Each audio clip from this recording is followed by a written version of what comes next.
Okay, so I'm going to do a brief psychological analysis of Seasons of the Heart, which is a film by Feature Films for Families. And I'll give you a brief um, synopsis of what the movie's about. So it's about a pioneer family that goes across the plains and settles in Oregon. Along the way, the husband and the wife have lost two of their children due to cholera, and they adopt a orphan boy a couple months after the death of their two children. And the wife is having troubles and having trouble accepting the child and struggling to love the child with unconditional love.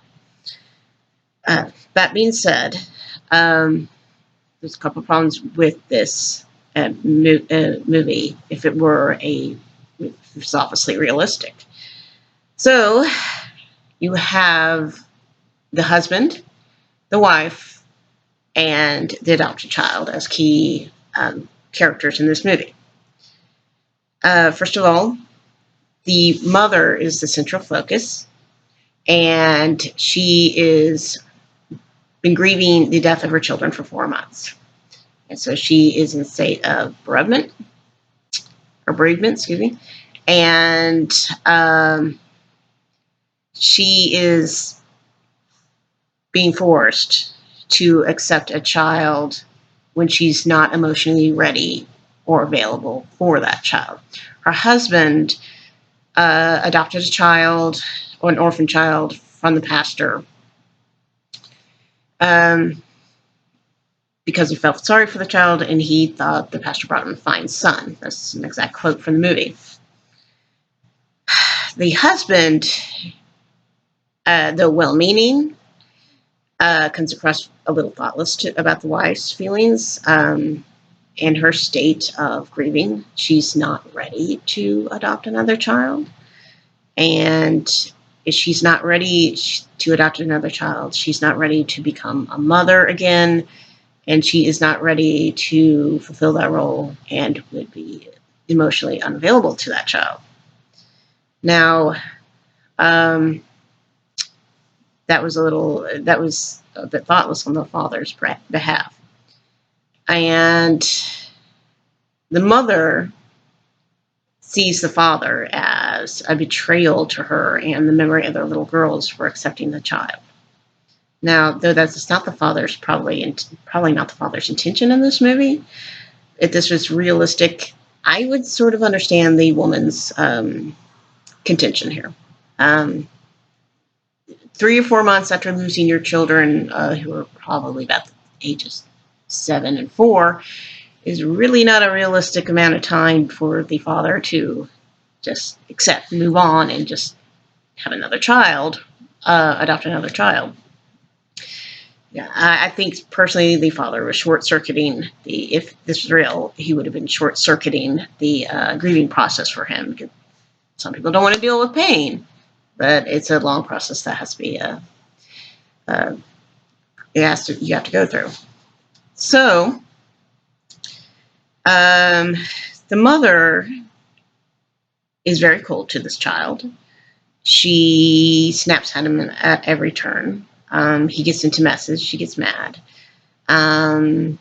She's very passive aggressive. She gives him the silent treatment. This is, in reality, would be tantamount to emotional abuse to that child.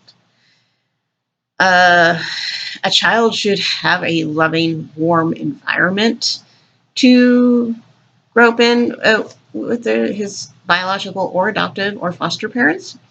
And this is not the case with the movie, at least for much of the movie.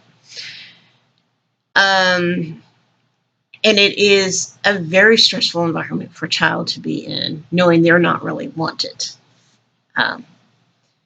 Back to Danny, the child in the movie.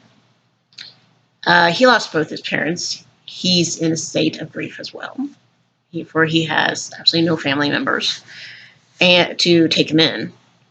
And he is being forced upon by the pastor who brings the child to the settlement onto this couple. So he has to get oriented and if this was a reality, to an entirely new environment with the added stress of a very passive aggressive stepmother, or excuse me, adopted mother.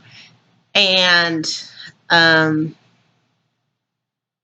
he just can't seem to do anything right. This is not a healthy environment for a child to grow up in, if this was real. Um, the pastor, though well-meaning, probably didn't think this one through. He thought was they have no children, they lost their children on the way, and this child needs parents. Granted, that's true. The pastor would have done better to find more an emotionally available couple to take Danny in, who can give him the love and the warmth he needs, and not to somebody who's definitely not ready to do that. Now, since this is a family film, all ends out well in the end. She learns to love and accept the child, and they become a family with very little complications than what would have been expected.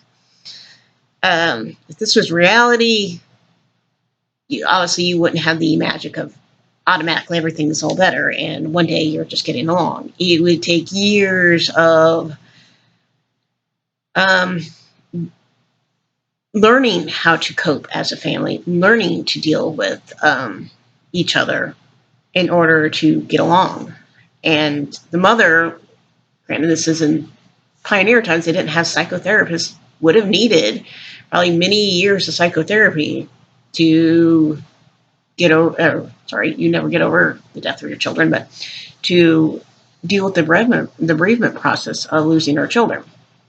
The father could have done better to be a little bit more sympathetic to his wife and probably explore with a psychotherapist or with somebody why he seems to be short-circuiting the bereavement process. And the little boy would have been better off, honestly, with a family that could emotionally be there for him. Anyway, that was my view of the movie. Again, it's a movie. It's not meant to be realistic. It's supposed to send a nice, positive, fuzzy, warm message about unconditional love and acceptance, which is sweet, and that's great. But entirely, honestly, unrealistic movie and how things would play out if these scenarios actually happened.